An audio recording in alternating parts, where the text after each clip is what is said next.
gran virtud que tenía era el saber plantear proyectos como promotor.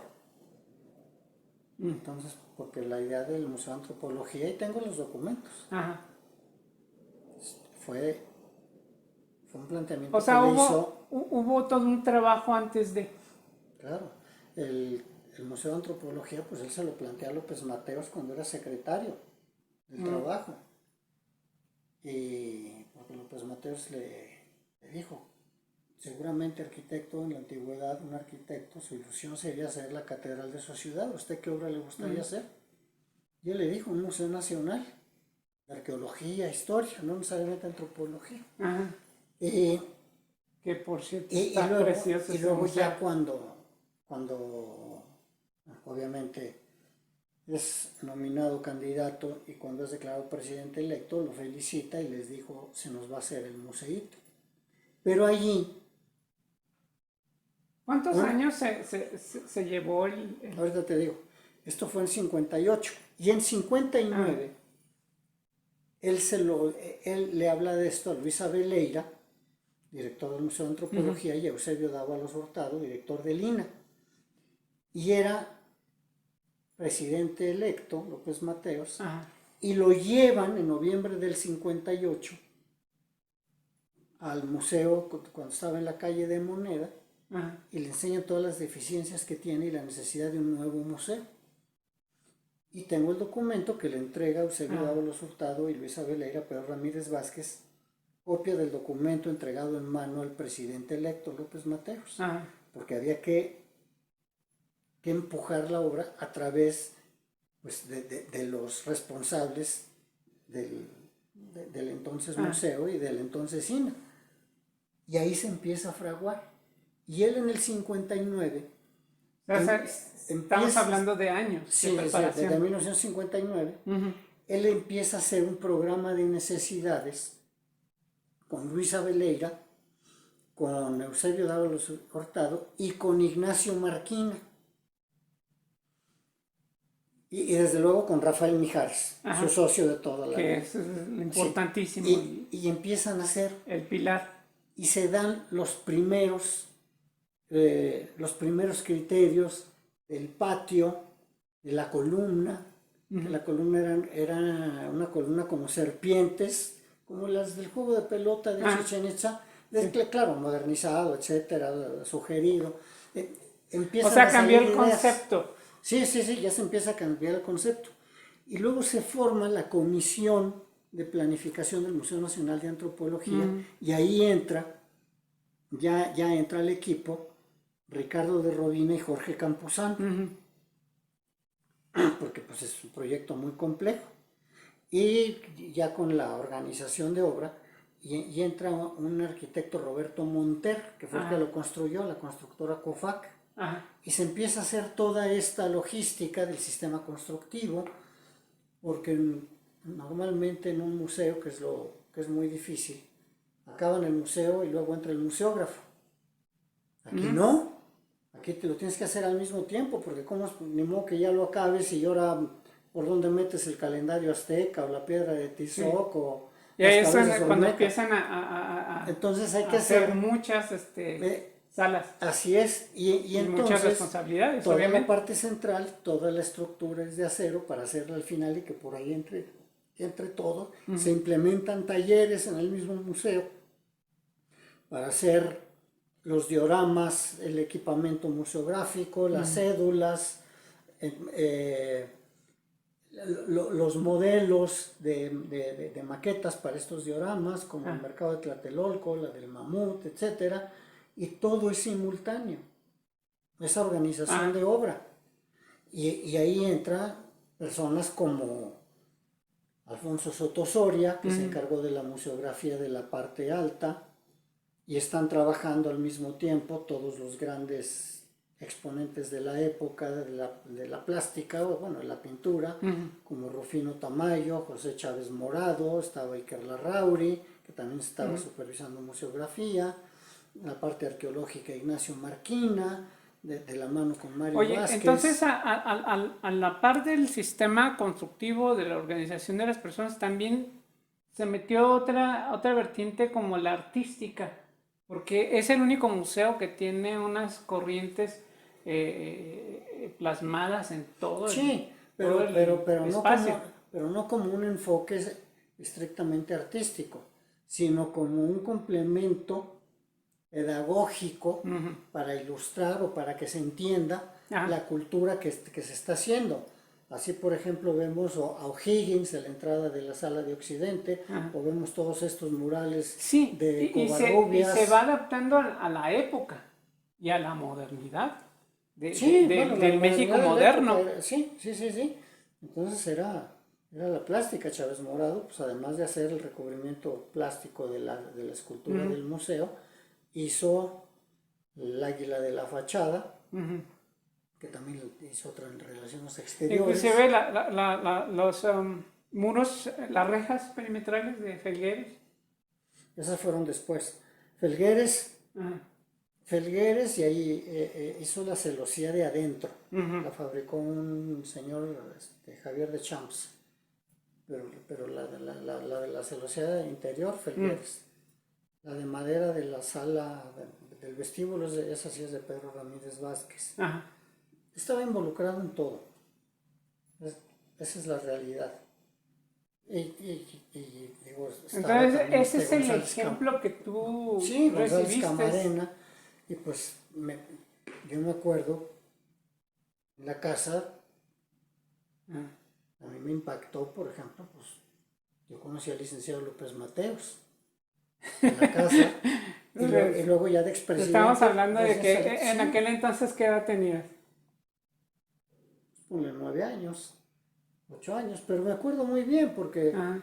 en esa época la televisión era en blanco y negro, los periódicos eran en blanco y negro, y todo te lo imaginabas en blanco y negro. Es como ahorita un libro de la Revolución, pues la ves en blanco y negro. Entonces todo lo veías en blanco y negro.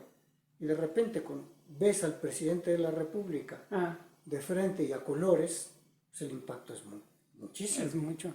Es al igual que como cualquier joven que Sí, ve a alguien que entonces dirige nuestro país. yo me acuerdo en el comedor bueno, en la sala haber conocido, bueno, no conocido, bueno, en vivo, haber saludado y presenciado a López Mateos, a Torres Bodet, del medio artístico, te puedo decir de Rufino Tamayo, de Ruth Rivera, de Rafael Coronel, de José Chávez Morado, de Bernardo Higgins, de innumerables personalidades Que han pasado sí, del medio artístico, con ustedes. del medio político, Ajá. del medio académico, del medio deportivo.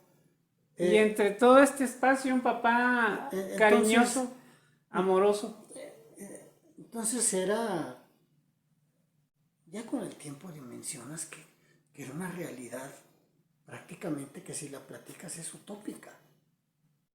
Porque si yo digo que conocí a estas personas o que conocí a Henry Kissinger, claro, años después, o a Michael Collins, a Neil Armstrong, a Neil Armstrong porque era miembro de la Academia del Reino de Marruecos, donde mi papá también era miembro y lo acompañé varias veces. O a ver con ¿Qué edad tenías en ese entonces? Digamos que vi ese medio desde que tenía 8 años hasta que murió mi papá, hasta que yo tenía 50 y algo. Y haber conocido a un Senghor, por ejemplo, o a un Jacques Hostel, o no sé, a la princesa de Marín o Alberto Amona, una cantidad de personalidades que de verdad que son de muchísimos ámbitos. Sí.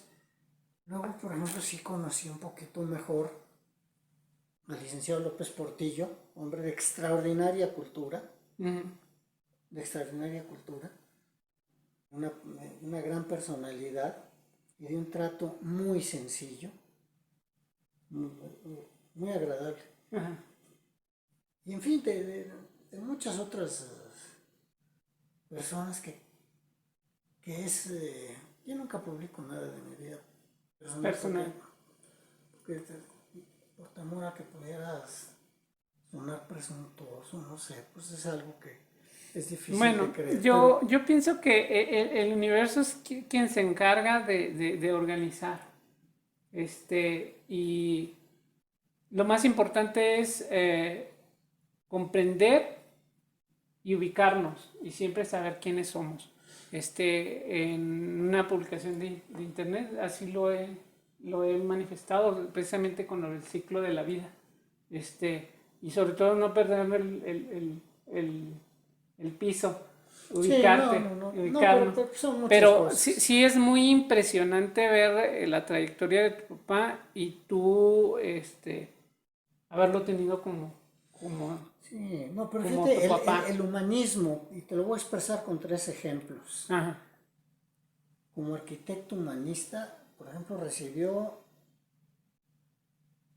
muchos reconocimientos de la comunidad judía y del Estado de Israel. Sí, he visto algunos Sí.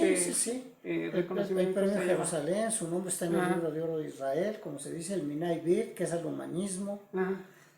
miembro de la planificación de Jerusalén. Luego, por otro lado, recibe el premio Aga Khan como reconocimiento a su arquitectura, a sus aportaciones para la arquitectura, de arquitectura para los musulmanes. Así está la dedicatoria, el premio Aga Khan por el Museo de Nuya. Y luego pues hace una capilla a la Virgen de Guadalupe en la Basílica de San Pedro, en las criptas, pues, con el catolicismo, con el judaísmo, con el islam. Bueno, eso es lo que me comentabas, que Sí, era un hombre sí, espiritual. universal. Sí, y universal, porque Ajá. todavía hizo amistad con Anwar al-Sadat, Ajá. que fue a su sepelio, porque había pedido que mi papá participara en el jurado del Museo del Cairo, que se fue retardando y finalmente ya está, pero participó en eso por haber participado también en lo de Y del se Museo de la fueron dando Cultura las Nubia. conexiones una y Sí, otra y y también otra. estuvo en el jurado de la Biblioteca de Alejandría.